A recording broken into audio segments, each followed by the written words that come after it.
Black Swan speaks about a real fear, to stop feeling while creating. This is in the lyrics and in the visual tone. It's not melodrama, it's an artist's work problem. That's why the mood is restrained, almost confessional. Silence becomes part of the narrative, like an instrument. Check the MV, 043, held breath, 127, downcast gaze. Contained movements translate block without melodrama. The camera moves in slowly, respecting a limit. Nothing explodes, the tension lives in the almost. When the beat lands, the body reacts, but holds back the intensity.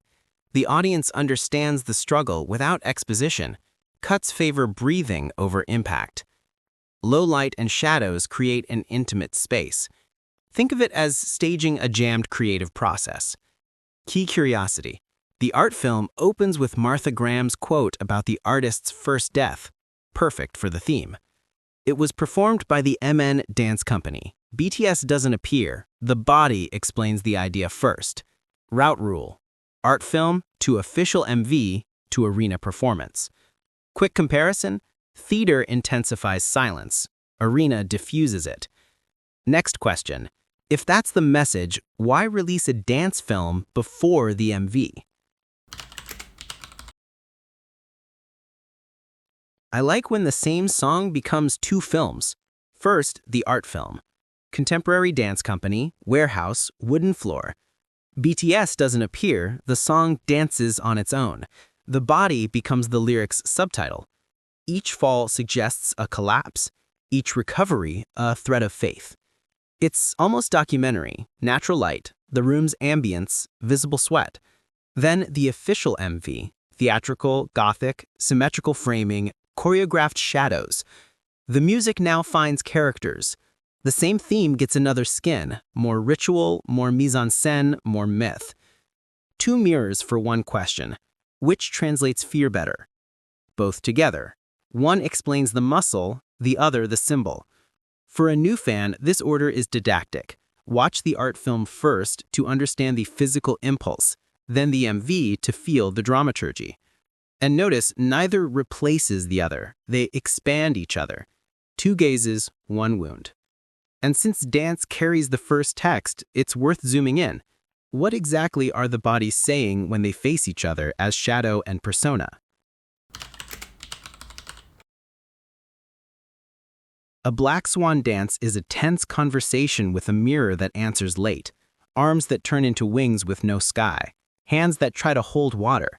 The vocabulary is clear. Pulls that deny, falls that confess, arcs that almost close. You can read Jung without a book. Persona, what we show the world, struggles with shadow, what we hide. It's not about who wins, it's a negotiation of limits.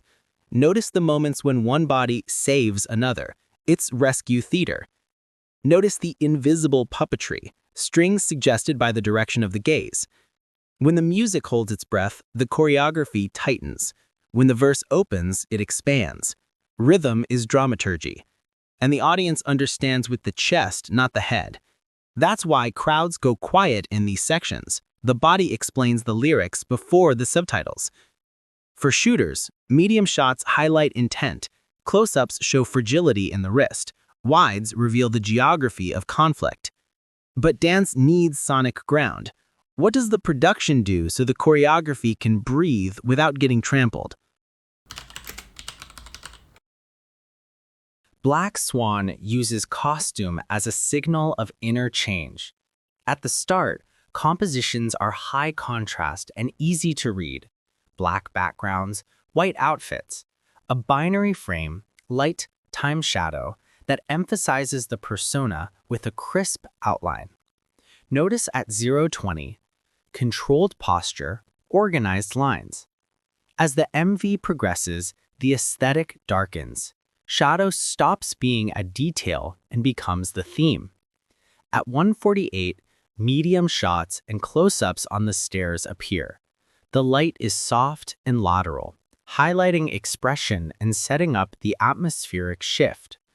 Near 318, the emphasis on darkness creates a point of no return. The narrative commits to the plunge. Bare feet reinforce vulnerability. Without armor, the body touches the stage and becomes more exposed. A close on feet plus contact with the floor communicates now it's instinct, not a pose. Visually, white to black works like flipping the switch, from control to confronting one's own shadow. The interesting detail is that even after the turn, the clip mixes light and dark in the same frame, as if the persona still resists, and that's where the reading of the double gains strength. The MV turns the Los Angeles feeder into a map of the artist's mind. Doors act as thresholds. The aligned corridor suggests entering the conflict. Arches impose order. The symmetrical formation under the arcades signals control and a social mask. When the camera pushes in through the corridor, the architecture tightens the frame and builds pressure, setting up the fall. The staircase becomes a transition. Medium shots and close-ups push the theater to the background. Now the passage is from the face inward. Then a break of symmetry between columns signals that order has given way. Finally, the deep backlit stage feels like a tunnel. Once crossed, there's no return. Simple reading: doors equals choice, arches equals mask or order, stairs equals change of state, corridor equals pressure of time. The clip moves forward without running. The architecture itself pushes the narrative.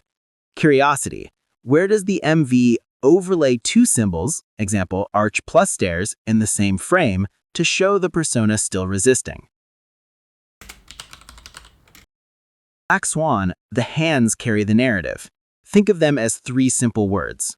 Wing, arms open in a V, and the hand extends the line.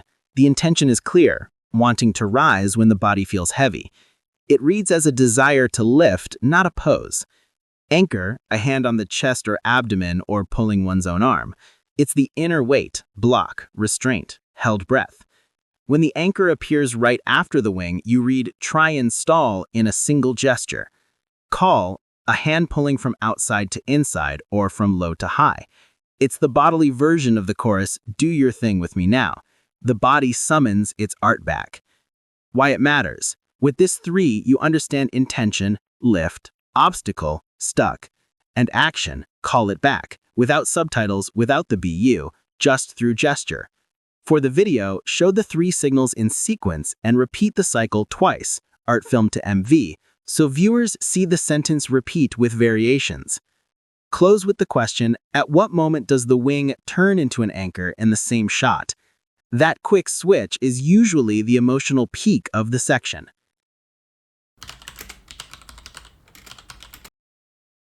In the Black Swan MV, Backlight wipes out details and leaves only form and gesture. Silhouette clarifies the read. You see wing, fall, and double without relying on facial expression. When the light comes from behind, the body becomes a symbol. Intention and conflict appear as shapes in space. This helps tell the central theme, persona times shadow, with fewer cuts and more visual clarity. Notice how, in backlit scenes, the group seems to cut out the stage. Your eye goes straight to the geometry of the arms and the change in formation. That's why these moments make strong stills and thumbnails. Few tones, high contrast, unmistakable gesture.